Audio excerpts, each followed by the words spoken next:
Namaste. Today I have hung with me to do a posture which is a deep back bend pose, which we call that PURNA BHUJANGASANA. Okay, so here hung you need to lie on your chest. So you'll be lying on the chest. Now positioning of the legs, where we should open the legs wider, we should close the legs together, is all varies person to person. So if you are a person who has a contraction on the back or you have a lot of compression onto the back, it's all right to keep the knees open wider if you aim to keep the head to the feet. But if you has the flexibility onto your spine as well as into your pelvis and your hip flexors are pretty open, you can keep the legs together as well. So what first you need to do, keep your palm next to your body, just the way you have kept it, spreading all the fingers and push your palm, lift your body all the way up.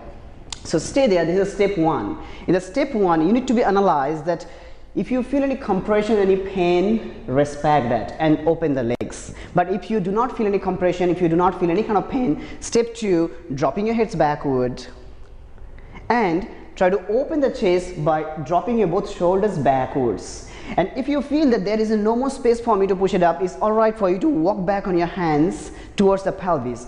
Once you're ready, you're comfortable, you can breathe. Step one, bend one legs and stay there. Cramp onto our thighs when you bend both legs. So if you bend one leg, test other legs by bendings. If both legs are all right for you, let's bend both legs together. Once you bend both legs, keeping your toes, point to your toes, keep them lined, breathe. Your hand strength to roll the shoulders back, open the chest and try to imagine or touch your head to the feet. Yes, almost there, almost there. She's touching her toes to the feet without using any of my strength onto it. Now some of you may be struggling to touch. It's not that necessary. You always will be tight onto your spine. It's also that some of you may feel that it is where you tied onto the hip flexors. So I'm going to show you, if you has this position that your heads can all the way come but your feet not able to touch to your head, you need to stretch more into the hip flexors, which is inner thighs and quads. But if you can engage your quads and if you can engage your hamstring to bring the toes to the head, that will be the best towards the posture you are aiming to get into it. And relax, lie on the chest. So this is another dream back bend pose for yogis. Every one of us, we're trying our best to push ourselves backwards without knowing that what needs to be done. So come to the child pose.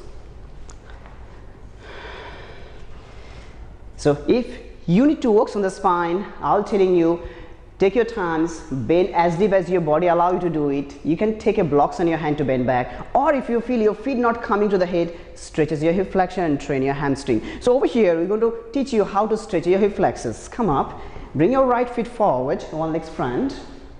Good. Lower your hips down and keeping your hands onto the knee, push the body away from the thighs. Yeah, just be there. You may choose to look forward or look backward, lowering your hip flexors, your thighs down to the floor.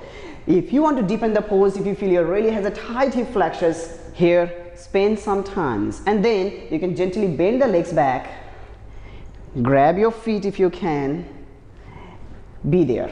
If you are really mobile and wish to achieve deeper to the pose, you turn the palm other way around, which is I prefer to catch from inside, and then you try to bend the elbows where you bring the heels closer to the buttocks. Here you're getting a really deep hip flexor stretch. Give it a try and tell me how do you feel about it. Thank you. Namaste.